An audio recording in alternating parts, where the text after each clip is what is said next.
started with Ira Winterman. All right, let's cut to the chase. UD, are you coming back next season? Ira, I'm going to a barbecue to eat chicken and ribs and stuff with my family. Next question. Are you going to have another season for dessert? After I finish the chicken and ribs, depending on how much I eat, I'm probably going to take a nap. Next question. Going from there, since it'll probably come at some promotional event and I'll have to buy another Subway sandwich, what is your timing on how are you going to play this out? I mean, last year, literally, we were on the eve of the season when I was asked if I wanted that toasted or not. So how do you think you're going to let this play out in coming weeks and months? Man, to be honest with you, Ira, basketball is the last thing on my priority list right now. Season is over. It's been the first thing on my priority list for so long, obviously throughout the season. So the season's over right now. I haven't thought about basketball. I haven't thought about next year. I haven't thought about anything. I thought about my kids, opportunity to get a chance to see them play, thinking about my wife, thinking about business.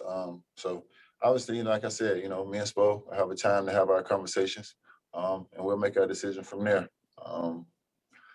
It was an exciting, 2 minutes that I had, 3-4 minutes that I had. So, based on that, I deserve a max. Or max per minute. Thanks, UD. All right, up next, we'll go to Tim Reynolds. You did set the NBA record for ejections per 36 minutes this season. So I've been a trendsetter my whole life, Tim. You ain't figured this out by now? I know. I'm telling you. If I did it their way, I would have never been here. It's just one more thing for the banner raising ceremony. That's all I'm saying. Exactly. So, the fact that, Spo has been pretty clear that he'd like you to be here for about 30 more years, I think, probably. The fact that he still values what you bring in this off-court role and that leadership role and that locker room role, what has it meant and what does it mean to you going forward? I mean, it's value because it's earned. You know what I'm saying? What people don't understand is Spo doesn't praise me and these guys don't listen to me just because I show up every day. I roll up my sleeves. I'm in the trenches and I get it done every day. Just because people don't see it, at 1:30 on Saturdays, or they don't see it at 7:30 on Tuesdays and Wednesdays, doesn't mean that work ain't being done behind the scenes here. I mean, I ain't just look like this. I ain't a model. So obviously I'm doing this for a reason. You know what I'm saying? There's a standard that has to be set, and I have to be able to keep up, and I have to be able to compete with these guys at a high level. Trust me, the day I can't compete and the day I can't push these guys and do my job, you know what I'm saying, then there's no conversation to have. You know what I'm saying? These guys listen to me because the body of work is still being put in. You know what I'm saying? They're not listening to me for what I did. They listen to me for what I can still do. Just because I don't step on the basketball court and do it every day and people might think I'm done, doesn't mean that it's not work getting done behind here and I'm not pushing these guys to be the best versions of themselves. And for them to be the best version of themselves, I got to be in the trenches. I got to do the work. I don't have an off season. I'm 40 years old. If I take an off season, I might as well retire. So I don't have an off season. Straight from the season, I'm going back into the gym. I'm calling Bam. His ass is coming with me. I'm calling Precious. He's coming with me. I spend times with these guys' family. This is a 24-hour job. This is a lifestyle for me. So it's earned. Everything Spo gives me is earned. Everyone in the history of this league, except for, I guess, like the original guys in this league 75 years ago, everyone's had someone to emulate. There's never been someone in this role that you're in now. The guy who stays in great shape, does the work, prides himself on the work, and doesn't play. So how have you carved out this role?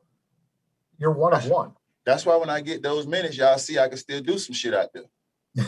That's all. I don't listen. I understand my role, and I ain't gonna get very many minutes. But the minutes I do get, I take them shit seriously. You know what I'm saying? And whether it was 2 minutes or 4 minutes, the jumper was still there, the energy was still there, and the rebounding was still there. And you can go last year in the bubble. I played one half, and if I remember correctly, it was something like 9 and 7. You put my numbers together, it's gonna be a double-double still there, man. This game ain't changed. It's actually got easier. I'm just fortunate enough to stay in shape in my body, and the Lord has given me the ability to still be around here.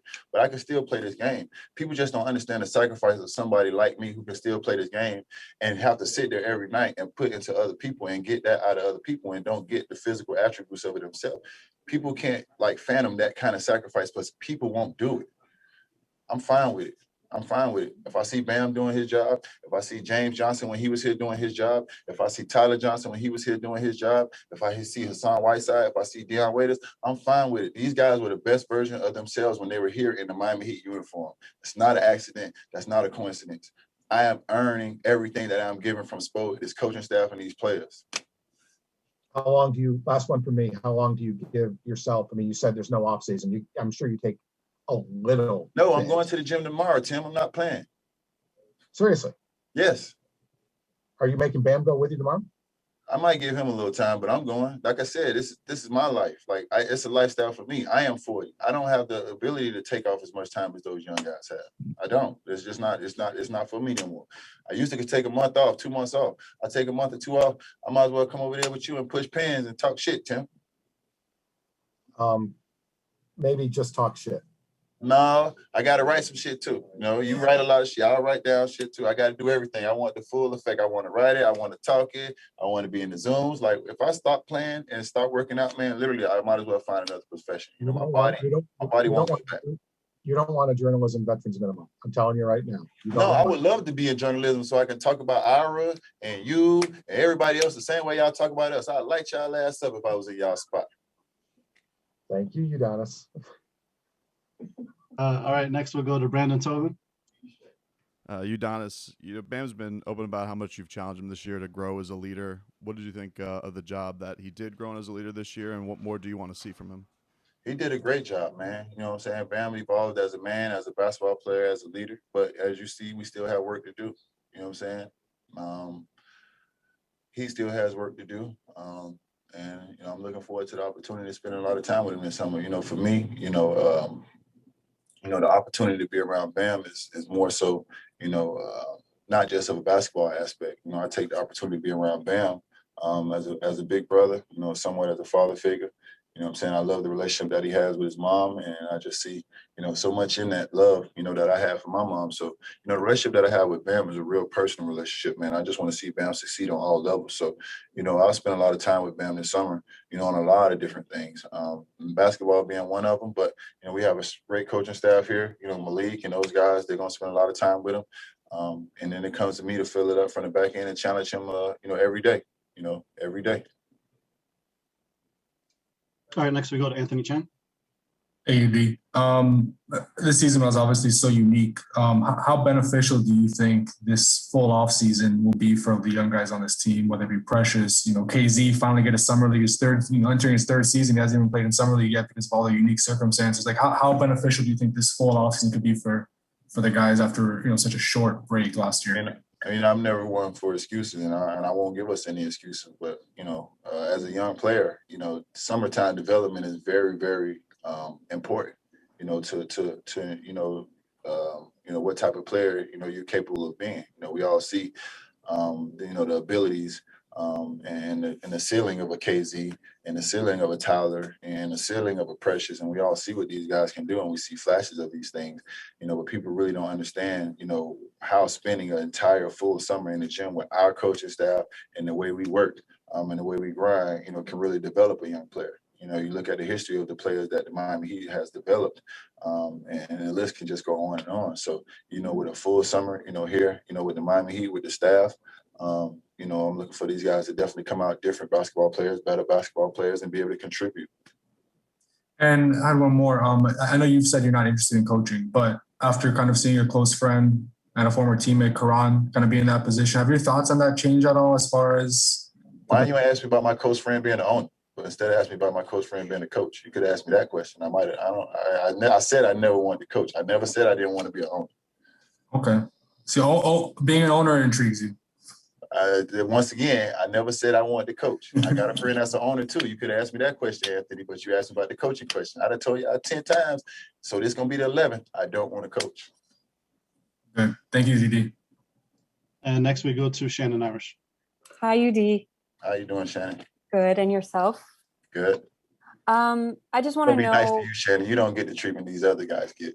Oh, thank you. You're the best. I appreciate it. State. Always so kind to me, regardless of my Seminole fanhood.